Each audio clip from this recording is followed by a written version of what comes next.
Salut tout le monde, j'espère que vous allez bien, c'est Fash ICT. Aujourd'hui on se retrouve à la suite du coup de la série. Aujourd'hui on va parler sur les breaker blocks, un sujet qui revient souvent et qui est mal compris malheureusement. Et on va rentrer dans le vif du sujet immédiatement. Alors faut comprendre que avant tout, la raison d'un breaker block, c'est pas juste un support qui devient une résistance. D'accord les amis? C'est l'empreinte digitale d'une manœuvre institutionnelle. Et c'est là qu'on va essayer vraiment de comprendre, entre parenthèses, la vraie raison qu'il y a derrière, c'est qu'on parle d'une atténuation d'ordre perdant après une prise de liquidité. Et en fait, en vérité, comprendre cette narration, l'histoire de l'argent qui est piégé, qui cherche à sortir à l'équilibre, d'accord, c'est la clé pour transformer simplement un breaker en une opportunité de trading qui est vraiment intéressant. Alors, avant tout, c'est qu'un breaker block est par définition un bloc de commande, d'accord, qui a échoué et qui entraîne un changement dans la structure du marché, donc un market structure shift. C'est là où le point bascule. Et on va essayer de voir tout ça, bien sûr, en détail et essayer de bien comprendre et faire la distinction de ces deux-là. Donc, finalement, entre un order block classique et un breaker block, tout on va dire la définition va résider donc dans la prise de liquidité. Un order block, lui, supporte le prix pour aller faire de la continuation, tandis qu'un breaker block, lui, est une zone qui va servir à chasser de la liquidité et se retourner violemment, et c'est par là qu'on va commencer à se concentrer. Donc, en une image simple, voici ce que c'est un breaker block, bullish et bearish. On se rend compte que ici, le marché vient chasser de la liquidité qui vient sur une zone d'intérêt. On va en parler de ça, et le marché monte avec une force, créant ainsi une zone d'inefficience, et du coup, de ce high à ce low, on a toute la zone de breaker block qui est valide, et on peut attendre une réactivité sur celui-ci avant de créer un bloc de commande et rentrer alors à ce niveau-là. Idem, pareil ici, on va voir tout ça en détail après. C'est exactement la même chose, mais du côté bearish. Le prix arrive sur une zone premium, ok, sur un bloc de commande à haute probabilité. On chasse de la liquidité, il fait un run pour keep donc de la liquidité, liquidity pool et mitigation d'une area avant de créer un mouvement violent baissier. Market structure shift, pareil, CB, et vous avez votre zone de breaker block sur lequel on peut s'appuyer et aller faire sa course à la baisse. Donc, une fois qu'on arrive à bien comprendre tout ça, c'est que maintenant il y a un autre problème, la distinction cruciale entre un mitigation block et un breaker block.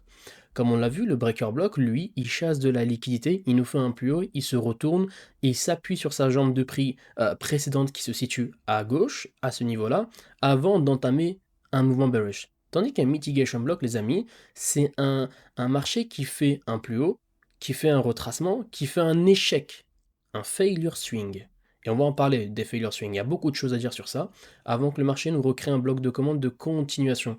Voici votre mitigation block qui se situe à ce niveau-là, sur lequel on peut s'appuyer et aller faire sa course à la baisse. Donc, et d'ailleurs, c'est deux concepts extrêmement importants. Maintenant, pour revenir à ça, est-ce qu'on prend les mèches ou seulement les corps? Donc, faut-il tracer le bloc sur les mèches ou les corps? Alors, l'approche du mentorat de ICT, c'est qu'il nous enseigne généralement d'inclure d'une manière générale les mèches pour définir la zone de sensibilité totale. Donc, les mèches représentent la plage totale du prix qui va vous servir à mieux comprendre. Bien sûr, si jamais les mèches sont extrêmement faibles, vraiment très faible, on prend que les corps. D'accord? Donc c'est largement suffisant. Maintenant, regardez ici en détail. Et on va donner un tips assez important. Concentrez-vous sur le côté bullish. Le marché, on se rend compte qu'il vient faire une chasse à la liquidité, qu'il vient refaire une chasse à la liquidité. Maintenant, regardez cette expansion. Il nous crée une busy à l'intérieur, expansion, busy, expansion, market structure shift, d'accord? Et le breaker block, donc dans son entièreté, je ne vais pas sélectionner juste ce bloc noir qui est ici par exemple. Je prends le dernier haut et bas couleur noire qui englobe la généralité, qui vient keep de la liquidité et qui vient casser également la contrepartie à partir de ce dernier plus haut qui est là. Donc on se rend compte que j'ai mon breaker block et regardez le marché qui revient travailler à l'intérieur. Si jamais je trace un premium, un discount, donc à ce niveau-là, le marché il revient en discount, donc autant pour moi discount premium plutôt, le marché revient en discount, respecte le main threshold du breaker. Et regardez-moi l'expansion qu'il y a derrière, order block, du coup vous vous placez ici pour rentrer sur le marché, à aller faire de la continuation. Pareil à ce niveau-là. Pourquoi tu prends pas juste ce bloc de commande? On sélectionne celui qui est important et qui est présent sur les marchés. Bien sûr, est-ce que c'est possible de sélectionner une seule bougie entre parenthèses pour définir un breaker? Ça reste probable, mais on va venir après à ça. Bien sûr, c'est autorisé et c'est probable de sélectionner qu'une seule bougie noire par exemple, mais quand il y a une continuation, c'est 2 fois plus intéressant. Et maintenant, regardez ici. J'ai mon breaker général qui est à ce niveau-là. Le marché, on voit que, qu'est-ce qu'il fait? Il vient casser, chasser de la liquidité. Il vient casser ici, d'accord? Et regardez la seule fair value gap qu'il y a dedans. On revient travailler dedans. Voici votre PE à haute probabilité sur la FVG avant de faire quoi? De la continuation. Donc, le point, en fait, l'élément clé ici, c'est quoi? C'est que attendez une réaction sur votre breaker, ok? Et après, entrez sur le marché dès que vous avez une signature comme le bloc de commande ou alors Turtle Soup ici. D'accord? Maintenant que on comprend un peu tout ça, c'est qu'il y a aussi un modèle unicorn qui fait surface. Pour vous parler un peu de l'unicorn model, c'est un peu ce que je vous ai présenté, mais on va rentrer juste dans quelques détails supplémentaires. C'est que vraiment, la chose la plus importante au niveau de l'unicorn model, c'est qu'on cherche à avoir de l'overlapping. Donc l'overlapping, c'est quoi? C'est la fair value gap et la cassure qui se chevauchent finalement. Et on va voir immédiatement ça ensemble. C'est ni plus ni moins toute votre zone de breaker avec la CB qui est en même temps à l'intérieur, sur lequel on peut s'attendre à un prix qui revient travailler à l'intérieur avant de reprendre bien sûr sa course. C'est que vraiment, comme je vous l'ai présenté, c'est qu'on veut essentiellement un displacement assez visible. Donc une fois que tout ça est bien compris, c'est que faut comprendre la chose aussi maintenant la plus importante, l'analyse, donc le top-down analysis. Les amis, il faut que vous arriviez à comprendre, détail, que l'erreur fatale que les gens font, c'est de tracer des breakers en M1, en M5, en M15 même, sans consulter le contexte global. Et le marché est fractal, c'est sûr, et la puissance d'un breaker dépend de son alignement avec les unités de temps supérieures. Bien sûr, vous allez voir qu'on fait de la théorie, après on serait sur TradingView les amis, et vous allez comprendre ce que je suis en train de vous dire à l'instant. Donc, je vous laisse bien sûr appliquer tout ça en détail également, et on va passer immédiatement à la suite. Concentrez-vous sur des détails qui vont vous aider à aller de l'avant et avoir un win rate qui est plus important. C'est ici qu'on va apporter cette valeur ultra avancée, que je vous promets bien sûr de vous montrer tout ça, où la plupart des traders se contentent de marquer juste la dernière bougie. Le mentorat ICT offre beaucoup de précision sur beaucoup d'éléments qui vont vous aider à mieux comprendre. C'est que la règle des bougies consécutives, c'est une des règles importantes. Est-ce que, voilà, pour répondre à la question, est-ce qu'on peut sélectionner qu'une seule bougie? Oui, mais est-ce que si on a vraiment, si le marché imprime une série de bougies consécutives de la même couleur, par exemple 3 bougies haussières d'affilée, avant le mouvement de prise de liquidité et ce retournement, bien sûr que là c'est beaucoup plus important. Bien sûr que ça devient plus intéressant et ça augmente la probabilité de votre breaker block. D'accord? Donc c'est ça qui est assez important. Et bien sûr, les algorithmes considèrent toute la plage de livraison, donc delivery range, comme la zone à mitiguer. D'accord? À mitigate. Maintenant que ça, on comprend où est maintenant le deuxième point qui va nous aider à augmenter le win rate. Le seuil moyen, qui est le mount threshold, la ligne de vérité. En vérité, quand on a un breaker block, je ne veux pas qu'on rentre immédiatement à l'intérieur. Je veux voir la réaction de l'algorithme et du prix à l'intérieur de ce dernier. Lors du retest, le prix peut mécher, traverser avec une mèche au-delà du middle, donc du milieu du bloc, mais le corps de la bougie ne doit pas clôturer au-delà du main threshold pour augmenter votre win rate, votre probabilité de saisir un trade. C'est la chose la plus importante à prendre en considération. Et une fois qu'on arrive à comprendre ça, c'est là que ça devient intéressant. Si une bougie clôture est ferme au-delà de ce seuil, même si le marché peut rejeter, faire un échec, refaire une SMT et repartir par exemple dans le sens voulu, nous, on préfère éviter ce dernier. D'accord?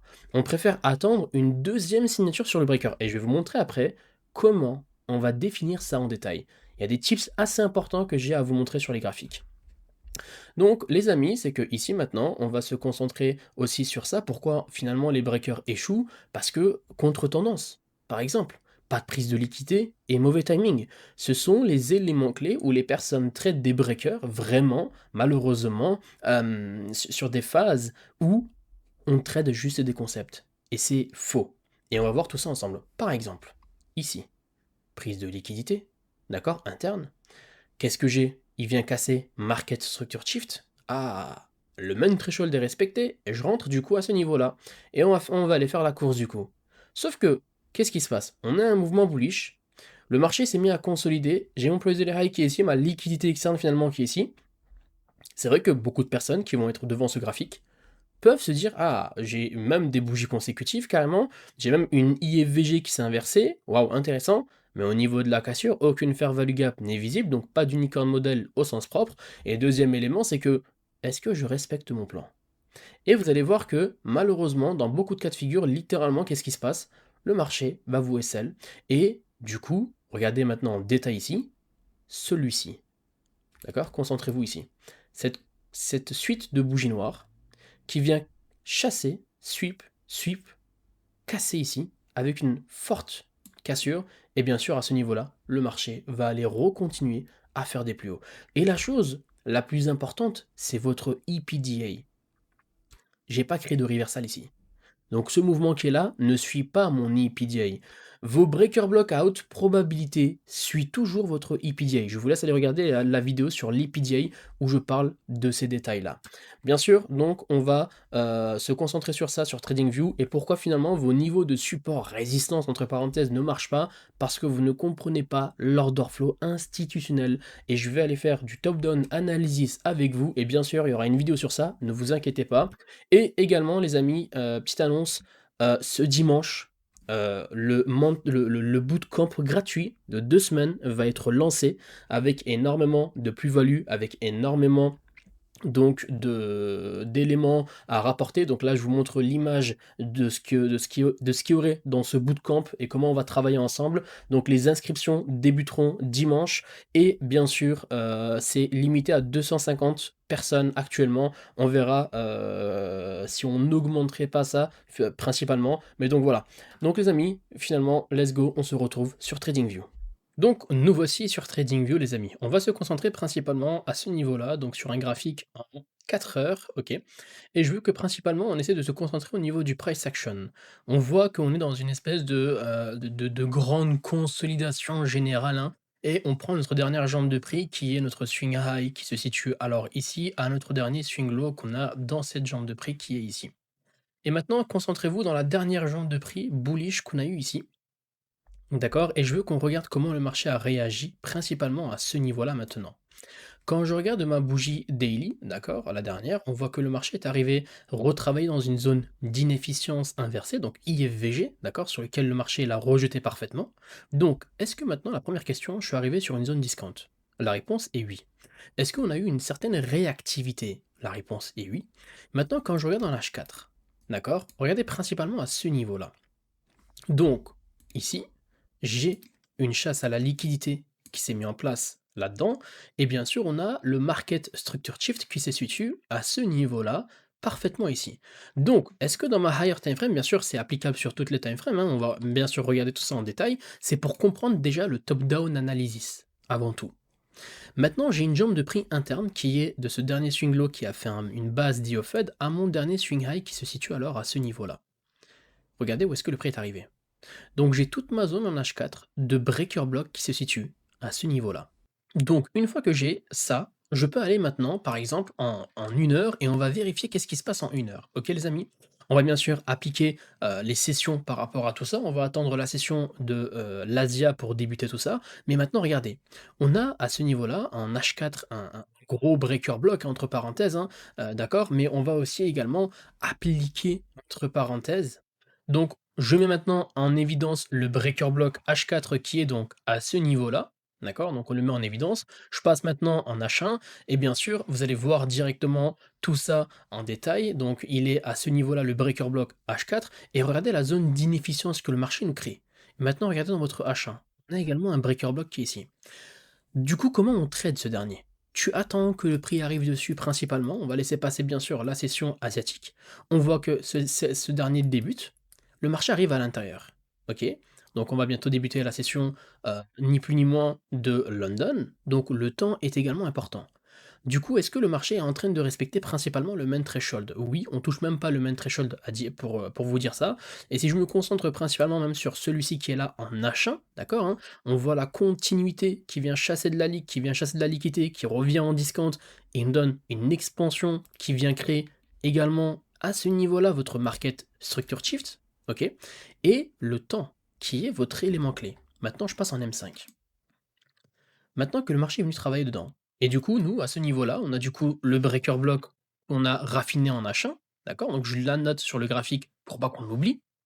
Maintenant, on va se concentrer principalement ici, d'accord? Et on va regarder comment le marché réagit. On attend 2 heures.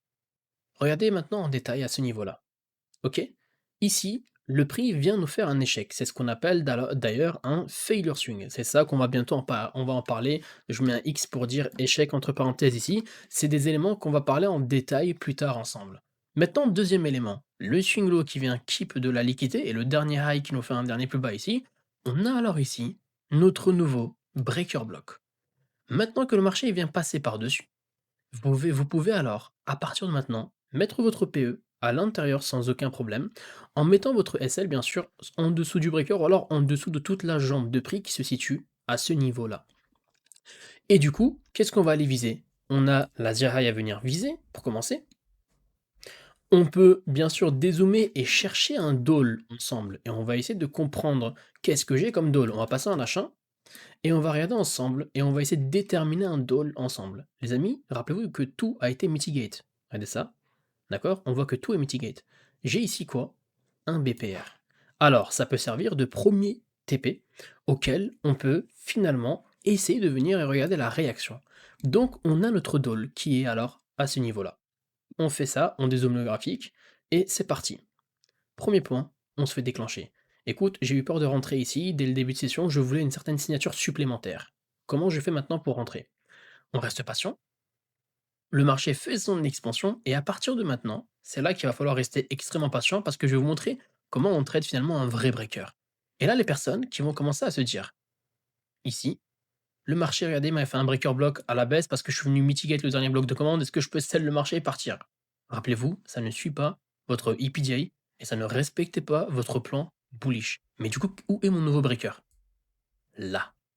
Et du coup, ce sont ce genre de breaker block de continuation qui sont à haute probabilité. Retracement, zone d'inefficience, bullish. Malheureusement, il casse la FVG en dessous, on attend un retest à l'intérieur. D'accord? Ok. Est-ce qu'il respecte le main threshold? La réponse est oui. Il a comblé parfaitement. Il respecte mon main threshold de mon breaker block qui est à ce niveau-là. Alors vous avez un PE sans aucun problème à ce niveau-là. Vous pouvez passer par exemple en 3 minutes pour voir si vous avez un order block ou alors en 2 minutes. Ok, il y a un mitigation block qui est juste ici. Voici votre PE, SL en dessous du lot pour venir viser, bien sûr, à ce niveau-là, le trade qui est ici. Et vous allez voir ainsi le marché aller à son doll initial. Donc, comment on trade finalement les breaker blocks? Les breaker blocks, les amis, se trade pas aléatoirement, il y a un sens à respecter. C'est pas toujours un reversal, c'est aussi une signature de continuation. Par exemple, on va laisser le prix voir jusqu'à où ce dernier va être bullish, et en tout cas, on sait qu'on a une liquidité, donc on a des relative equal highs qui se situent donc à ce niveau-là. On va voir si le marché va réussir à chasser le high, ou alors il va simplement s'arrêter. Donc dans les dernières fair value gap qu'on a ici, donc principalement on doit avoir des mèches de rejet sur de la HTF en passant en H1, on va essayer de regarder ensemble, hein. D'accord, simplement. On voit que clairement, on a un gros bloc de commandes qui se situe ici. J'aimerais juste voir comment il va réagir, s'il va réussir à venir chasser les highs qui se situent ici. On les garde bien sûr sous l'aile. Et on va regarder ensemble comment le marché va réagir. D'accord? Donc, on voit qu'il y a l'expansion, tu as 7 heures qui débute. D'accord? Il s'arrête devant. Est-ce que maintenant, quand on va passer en M5, on va regarder tout ça avant de finir ça? Qu'est-ce qu'il fait? Ok, peut-être retracement, on va continuer peut-être. Je reste patient. Le marché, qu'est-ce qu'il nous fait? Un mitigation block. C'est pas un breaker block, les amis, c'est un mitigation block ici. Les personnes qui me demandent la différence entre un mitigation block et un breaker block, il est littéralement à ce niveau-là. Donc vous avez ici votre quoi? Votre mitigation block. Donc la différence entre un breaker block, c'est que on devait avoir ce qu'on a eu ici. Donc ce truc qu'on a ici, donc chasse à la ligne en bas, et après il casse en haut, et tu rentres et tu pars. Là, c'est un mitigation block. Et donc, principalement, c'est exactement le même système qu'un breaker block. On voit que le marché travaille à l'intérieur, mais il n'y a pas de fair value gap. Donc, on attend une FVG. Ok? C'est la chose la plus importante. Et du coup, on se rend compte qu'à ce niveau-là, il vient retester, d'accord, votre mitigation block. Et maintenant, ici, maintenant, concentrez-vous à ce niveau-là. On voit que le prix, hop, là, les bougies noires, c'est ce qui se situe à ce niveau-là, ils viennent chasser de la leak. Et ici, hop, principalement, on voit que le prix fait quoi? D'accord? Regardez en détail, hein. On a un breaker block ici. Lui, c'est un breaker block. Je le mets en rouge. On attend voir si le marché travaille dedans. D'accord? Il respecte le main threshold. Il nous fait une FVG qui est juste à ce niveau-là. Et donc, vous avez votre PE dans la fair value gap ici. Et le marché vous a fait un échec. Donc, vous pouvez aller chercher, du coup, l'Asian Low qui se situe. Alors, on va pas viser directement l'Asian Low principalement. On va d'abord viser à faire quoi? À chercher une espèce de retracement pour commencer. Dans une zone discount, on va regarder en H4 qu'est-ce qu'on a. Regardez ici en détail, on a une zone d'inefficience qui se situe juste ici. Voici votre prochaine target initiale du prix. Et on va voir si on se fait déclencher. Il déclenche et il part. Breaker block, mitigation block, signature, signature et TP final. Donc voici comment vous devez utiliser finalement vos breaker blocks. Alors encore une fois, vous devez appliquer tout ça sur une temporalité différente. C'est un breaker block H1, j'ai une réaction en M5 et je rentre. Donc ça veut dire quoi? Ça veut dire que je, je donne mon billet, d'accord, HTF, simplement. Une fois que j'ai ça, j'attends mon breaker block en H1 ou alors en M15 principalement. Je surveille en M5 donc la réaction, ok? Donc ça va être la chose la plus importante. Je regarde la réaction et je fais l'exécution. Donc j'écris exé pour exécution. Donc voici ce que vous devez faire. Et bien sûr, avant tout ça, le DOL plus billet doit être avant tout la chose primordiale. Comme on l'a vu en détail, maintenant si je passe en daily les amis, on va s'en rendre compte de tout ça. Ok, regardez ici en détail, pourquoi on a été bullish. Le marché il est revenu sur votre zone d'IFVG, d'accord? Concentrez-vous ici. Regardez la IFVG, elle est parfaitement respectée, d'accord? Si je passe maintenant en H8, maintenant on se rend compte que le marché est venu également sur une mèche de rejet à la fois ici. Il nous a validé un order block ici, après un retracement là-dedans, bloc de commande, il touche le bloc de commande, il fait son expansion, il fait son échec à ce niveau-là. Et bien sûr, quand on va regarder sur des time frames comme ici un bloc de commande qu'on a également en H4, ou alors même si on passe ici en H4, hein, si on regarde un peu ici la jambe de prix, on a un DRT interne comme je l'ai tracé dès le début, on est arrivé en discount, le breaker block il est où les amis? Il est à ce niveau-là, d'accord? Concentrez-vous. On a également lui, hein, il peut être également sélectionné, il y a pas de mal. Et maintenant, regardez en H4 où est-ce que le marché est arrivé. Et donc vous comprenez pourquoi alors on a été principalement bullish. Et maintenant regardez ici, le marché il respecte le main threshold, il valide un bloc de commande, il vient travailler sur le bloc, bon, bah, c'est pour ça qu'on attend également une réaction sur le bloc de commande, et il va chasser du coup les relative equal highs, retracement, depuis votre dernier swing low, swing high, et maintenant regardez ici en H1, ok, qu'est-ce qui se passe ici en H1? Le marché est revenu ici. Donc, on a quoi?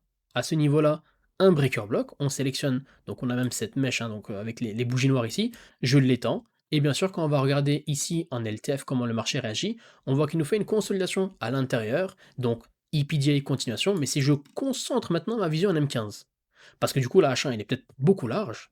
Le marché est arrivé en dessous des 0,5. On vient principalement sur les derniers blocs de commande. Il nous fait un sweep de liquidité. D'accord? Et maintenant, concentrez-vous ici. C'est votre dernier bloc de commande, votre breaker, où le marché, il vient chasser de la leak, il passe par-dessus, c'est ISD, donc malheureusement, il ne va pas revenir sur le main threshold, mais là, c'est votre EPA qui reprend le relais. Consolidation, expansion, retracement, et voici votre nouveau breaker block qui se forme alors ici. Et bien sûr, là, on peut la transporter en M5, et regardez en M5 ici, il respecte quoi? Hop, le main threshold, bloc de commande, ici vous casse, vous rentrez, et vous faites votre continuation pour venir chasser les equalize. C'était Fachi, c'était, on se dit à très vite, prenez soin de vous, ciao ciao.